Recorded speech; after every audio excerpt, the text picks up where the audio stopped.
ಅಮಾಯಕ ವಿದ್ಯಾರ್ಥಿ ಮೇಲೆ ಮನಸ್ಸೋ ಇಚ್ಛೆ ಹಲ್ಲೆ ಮಾಡಿ ಪ್ರಾಣ ಬೆದರಿಕೆಯೊಡ್ಡಿದ ಗೂಂಡಾ ಮಾಲೀಕ.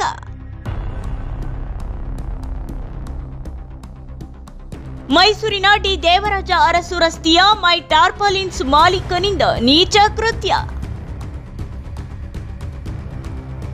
ಮೈಸೂರು ಟಾರ್ಪಾಲಿನ್ಸ್ ಪರ ಪ್ರಚಾರ ಮಾಡುತ್ತಿದ್ದ ಅಮಾಯಕ ವಿದ್ಯಾರ್ಥಿಗಳಿಗೆ ಅವಾಚ್ಯ ಶಬ್ದಗಳಿಂದ ನಿಂದನೆ.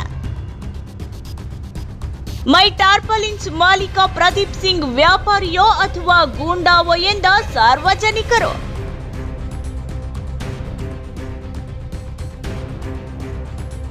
ವ್ಯಾಸಂಗದ ಖರ್ಚಿಗಾಗಿ ಅಲ್ಪಾವಧಿ ಕೆಲಸ ಮಾಡುತ್ತಿದ್ದ ಬಡ ವಿದ್ಯಾರ್ಥಿಗೆ ಜೀವ ಬೆದರಿಕೆಯೊಡ್ಡಿದ 420 ಮಾಲೀಕ.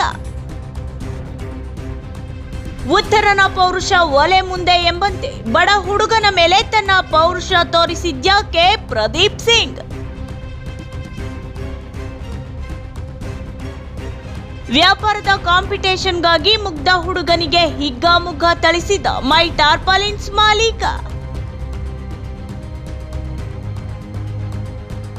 ಗೂಂಡಾ ಮಾಲೀಕ ಪ್ರದೀಪ್ ಸಿಂಗ್ ಹೊಡೆತಕ್ಕೆ ಆಸ್ಪತ್ರೆ ಸೇರಿದ್ದ ವಿದ್ಯಾರ್ಥಿ, ಪೊಲೀಸ್ ದೂರು ದಾಖಲು. ವ್ಯಾಪಾರದಲ್ಲಿ ಕಾಂಪಿಟೇಷನ್ ಸಹಜ. ಪ್ರತಿಯೊಂದು ವ್ಯಾಪಾರಕ್ಕೂ ತನ್ನದೇ ಸ್ಪರ್ಧೆ ಇರುತ್ತೆ. ಉತ್ತಮ ಗುಣಮಟ್ಟ, ಆಕರ್ಷಕ ಬೆಲೆ, ನಗುಮುಖದ ಸೇವೆ ಗ್ರಾಹಕರನ್ನು ಸೆಳೆಯುವಲ್ಲಿ ಯಶಸ್ವಿಯಾಗ್ತವೆ ವಿನಃ ತನ್ನ ಕಾಂಪಿಟೇಟರ್ ಅನ್ನು ಬೆದರಿಸಿ ಹಲ್ಲೆ ಮಾಡಿ ಅಡ್ಡದಾರಿಯಲ್ಲಿ ಗೆದ್ದವರು ಯಾರೂ ಇಲ್ಲ. ಅದು ಹೆಚ್ಚು ಕಾಲ ಉಳಿಯುವುದೂ ಇಲ್ಲ. ಹೌದು, ವ್ಯಾಪಾರದ ಕಾಂಪಿಟೇಷನ್ಗಾಗಿ ಪಕ್ಕದ ಅಂಗಡಿಯ ಹುಡುಗರ ಮೇಲೆ ಹಲ್ಲೆ ಮಾಡಿ ಸಾರ್ವಜನಿಕವಾಗಿ ನಿಂದಿಸಿ ಪ್ರಾಣ ಬೆದರಿಕೆಯೊಡ್ಡಿರುವ ಘಟನೆ ಸಾಂಸ್ಕೃತಿಕ ನಗರಿ ಮೈಸೂರಿನಲ್ಲಿ ನಡೆದಿದೆ. ನಗರದ ಡಿ ದೇವರಾಜ ಅರಸು ರಸ್ತೆಯಲ್ಲಿರುವ ಮೈ ಟಾರ್ಪಾಲಿನ್ಸ್ ಮಾಲೀಕ ಪ್ರದೀಪ್ ಸಿಂಗ್ ತನ್ನ ವ್ಯಾಪಾರದ ದುರಾಸೆಗಾಗಿ ಅಮಾಯಕ ಬಡ ವಿದ್ಯಾರ್ಥಿಗಳ ಮೇಲೆ ಹಲ್ಲೆ ಮಾಡಿರುವ ವಿಚಾರ ಬೆಳಕಿಗೆ ಬಂದಿದೆ. ನಿನ್ನೆ ಮಧ್ಯಾಹ್ನ 2ರ ಸುಮಾರಿಗೆ ಮೈಸೂರು ಟಾರ್ಪಾಲಿನ್ಸ್ ಪರ ಸಾರ್ವಜನಿಕ ಫುಟ್ಪಾತ್ನಲ್ಲಿ ಮಾರ್ಕೆಟಿಂಗ್ ಮಾಡುತ್ತಿದ್ದ ಅಮಾಯಕ ಬಡ ವಿದ್ಯಾರ್ಥಿಯನ್ನು ಕರೆದು ಇಲ್ಲಿ ಪ್ರಚಾರ ಮಾಡಬಾರದು ಎಂದು ಹೇಳಿ ಸಾರ್ವಜನಿಕವಾಗಿ ಹಲ್ಲೆ ನಡೆಸಿ ಅವಾಚ್ಯ ಶಬ್ದಗಳಿಂದ ನಿಂದಿಸಿ ಪ್ರಾಣ ಬೆದರಿಕೆಯೊಡ್ಡಿದ್ದಾನೆ ಮೈ ಟಾರ್ಪಾಲಿನ್ಸ್ ಮಾಲೀಕ ಪ್ರದೀಪ್ ಸಿಂಗ್.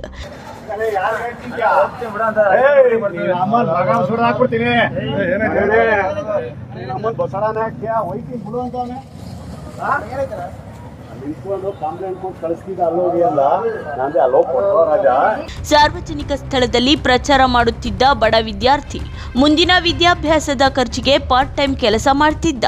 ಆತನ ಮೇಲೆ ಹಲ್ಲೆ ನಡೆಸಿದ ಉತ್ತರ ಕುಮಾರ ಪ್ರದೀಪ್ ಸಿಂಗ್ ಆತನ ಆದಾಯಕ್ಕೂ ಅಡ್ಡಿ ಮಾಡಿದ್ದಲ್ಲದೆ ಆತನ ಆರೋಗ್ಯಕ್ಕೂ ಕುತ್ತು ತಂದಿದ್ದಾನೆ. ಫುಟ್ಪಾತ್ ಯಾರಪ್ಪನ ಮನೆ ಸ್ವತ್ತಲ್ಲ, ಅದು ಸಾರ್ವಜನಿಕ ಆಸ್ತಿ. ಅಲ್ಲಿ ಮಾರ್ಕೆಟಿಂಗ್ ಮಾಡಿದ್ರೆ ಕೆಂಡ ಬಿದ್ದಂಗೆ ಆಡ್ತಿದ್ದಾನೆ ಪ್ರದೀಪ್ ಸಿಂಗ್. ಸಾರ್ವಜನಿಕರ ಮುಂದೆ ಅಮಾಯಕ ಹುಡುಗನ ಮೇಲೆ ಹಲ್ಲೆ ಮಾಡಿದ್ದಲ್ಲದೆ ಪ್ರಾಣ ಬೆದರಿಕೆ ಹಾಕಿದ್ದಾನೆ ಎಂಬ ವಿಚಾರ ತಿಳಿದು ಬಂದಿದೆ. ಇದನ್ನು ನೋಡಿದ ಸ್ಥಳೀಯರು ಈತ ಮಾಲೀಕನೋ ಅಥವಾ ಥರ್ಡ್ ಕ್ಲಾಸ್ ಗೂಂಡಾನೋ ಎಂದು ಪ್ರಶ್ನಿಸಿದ್ದಾರೆ. ನನ್ನ ಅಂಗಡಿ ಮುಂದೆ ನಡೆದಾಡುತ್ತಾ ಮಾರ್ಕೆಟಿಂಗ್ ಮಾಡಬೇಡ ಎಂಬುದು ಮೈ ಟಾರ್ಪಾಲಿನ್ಸ್ ವಾದವಾಗಿತ್ತು. ಫುಟ್ಪಾತ್ ಯಾರಪ್ಪನ ಮನೆ ಜಾಗವಲ್ಲ, ಅದು ಪ್ರತಿಯೊಬ್ಬ ನಾಗರಿಕರ ಸ್ವತ್ತು. ಅಲ್ಲಿ ಬೇಡ, ಇಲ್ಲಿ ಬೇಡ ಅನ್ನೋದಕ್ಕೆ ಆ ಹುಡುಗ ಮೈ ಟಾರ್ಪಾಲಿನ್ಸ್ ಅಂಗಡಿಯೊಳಗೆ ಹೋಗಿದ್ನ ಎನ್ನುತ್ತಿದ್ದಾರೆ ಮೈಸೂರಿನ ಸಾರ್ವಜನಿಕರು. ಪಕ್ಕ ನಮ್ಮ ಹೆಸರು ಬಳಕೆ ಮಾಡ್ಕೊಂಡು ಮೈ ಟಾರ್ಪಾಲಿನ್ ಅಂತ ಇರೋದು.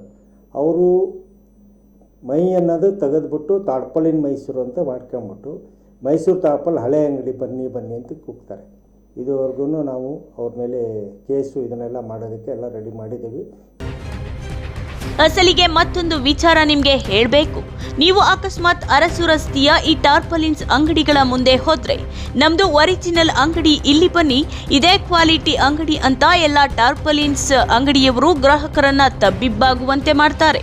ಇದಕ್ಕೆ ಕಡಿವಾಣ ಹಾಕುವಲ್ಲಿ ಇಲಾಖೆ ವಿಫಲವಾಗಿದೆ. ಡಿ ದೇವರಾಜ ಅರಸು ರಸ್ತೆಯ ಅಂದವನ್ನೇ ಕೆಂಪು ಬಣ್ಣದ ಬೋರ್ಡ್ ಮೂಲಕ ಹಾಳು ಮಾಡ್ತಿದ್ದಾರೆಂಬ ಕೆಲ ಆರೋಪಗಳು ಇವೆ. ದೊಡ್ಡ ದೊಡ್ಡ ಅಕ್ಷರಗಳಿಂದ ಕೂಡಿದ ನೇಮ್ ಬೋರ್ಡ್ ಇಡೀ ಕಟ್ಟಡವನ್ನೇ ಆವರಿಸಿದೆ. ಇದನ್ನು ಪ್ರಶ್ನಿಸಬೇಕಾದ ನಗರ ಪಾಲಿಕೆ ಮತ್ತು ಆರಕ್ಷಕ ಇಲಾಖೆ ಮೌನಕ್ಕೆ ಜಾರಿವೆ.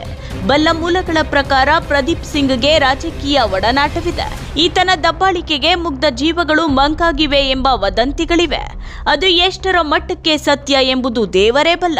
ವ್ಯಾಪಾರದ ದುರಾಸೆಗೆ ಅಮಾಯಕ ಬಡ ವಿದ್ಯಾರ್ಥಿ ಮೇಲೆ ಹಲ್ಲೆ ಮಾಡಿರುವ ಕುರಿತು ಪೊಲೀಸ್ ದೂರು ದಾಖಲಾಗಿದೆ. ವಿದ್ಯಾರ್ಥಿ ಆಸ್ಪತ್ರೆಯಲ್ಲಿ ಚಿಕಿತ್ಸೆ ಪಡೆದಿದ್ದಾನೆ. ಆತ ಬೇಗ ಗುಣಮುಖವಾಗಲಿ, ತಪ್ಪಿತಸ್ಥನಿಗೆ ಶಿಕ್ಷೆಯಾಗಲಿ ಎಂಬುದೇ ನಮ್ಮ ಆಗ್ರಹ.